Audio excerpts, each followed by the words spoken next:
गए, इसका क्या पॉलिटिकल इम्पैक्ट पड़ेगा? बिल्कुल, एक समाजवादी परिवार में जो बिखराव के जो लगातार चर्चाएं थी वो समाप्त हो जाएंगी। जी।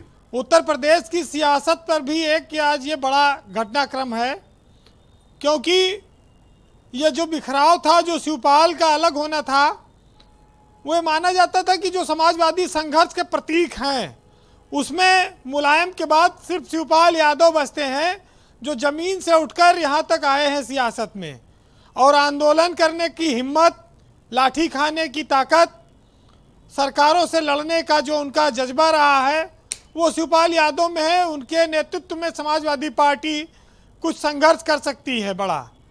तो आज अखिलेश यादव ने उनको मनाकर बहुत कई सारी समस्याएं दूर की हैं। एक तो मुलायम सिंह की विरासत बचाना है, दूसरा उनकी पत्नी लोकसभा का चुनाव लड़ रही हैं। ये दोनों बिना शिवपाल यादव के ये बच पाना आसान होना रहा, सीट का सेफ होना कठिन था अगर वो अलग जाते। तो ये तो आप जान लीजिए कि शिवपाल यादव ने एक नाजुक मौके पर अखिलेश यादव का साथ दिया है और एक बड़ा त्याग किया है उन्होंने, और हर बार अपमान सहकर भी अगर आपका कोई साथ दे रहा है तो फिर स्वाभाविक है कि वो बागमा ही हो सकता है, जिसने बाघ को लगाया हो और जो बाघ को खून पसीने से सींचता रहा हो और सींचने के लिए आगे तैयार हो। हाँ, खून तो देने को कह रहे थे जबकि मांगा तो वोट था सिर्फ। बिल्कुल, देखिए, ये मैंने कहा कि ये परिवार में अगर नई पीढ़ी का झगड़ा होता तो ये शायद लंबा चलता, लेकिन ये एक पिता पुत्र की तरह, चाचा भतीजे की तरह जो रिश्ता था उसमें 5-6 साल से कई ऐसे मौके आए, लेकिन उदारता की गुंजाइश हमेशा बनी रही।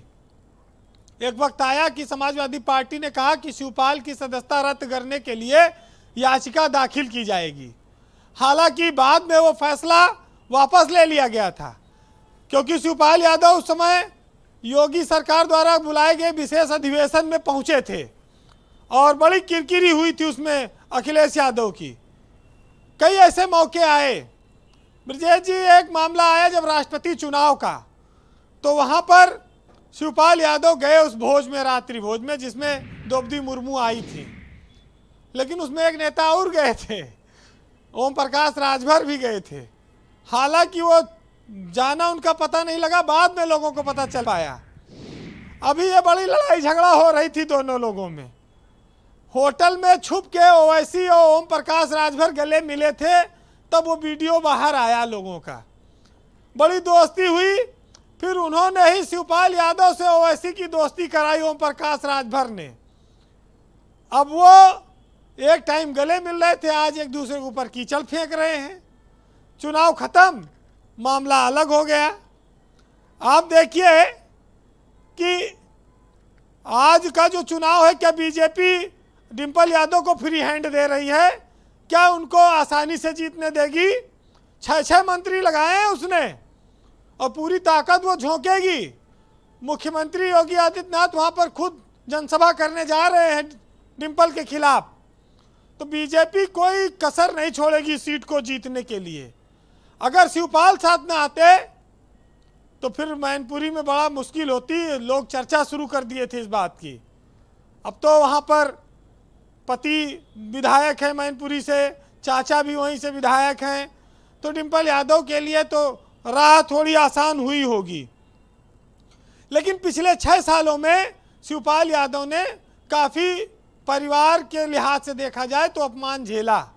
उसमें एकमात्र कड़ी थी मुलायम सिंह, जो पूरे परिवार को जोड़ के रखे थे। उनके अंतिम समय में भी शिवपाल 24 घंटा उनके साथ रहे।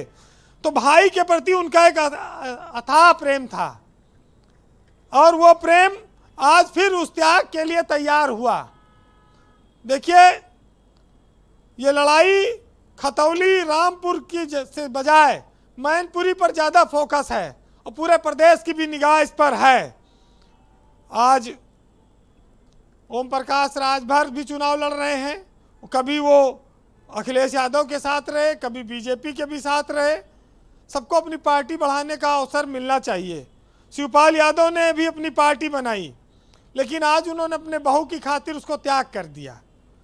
देखिए, ज़िंदगी में सबको अपना एक नज़रिया होता है देखने का। आप कुछ लोग भावना में ही दिल की बात कह देते हैं, और कुछ लोग जो होते हैं वो गीता पे भी हाथ रखवा दो तो झूठ बोले थे।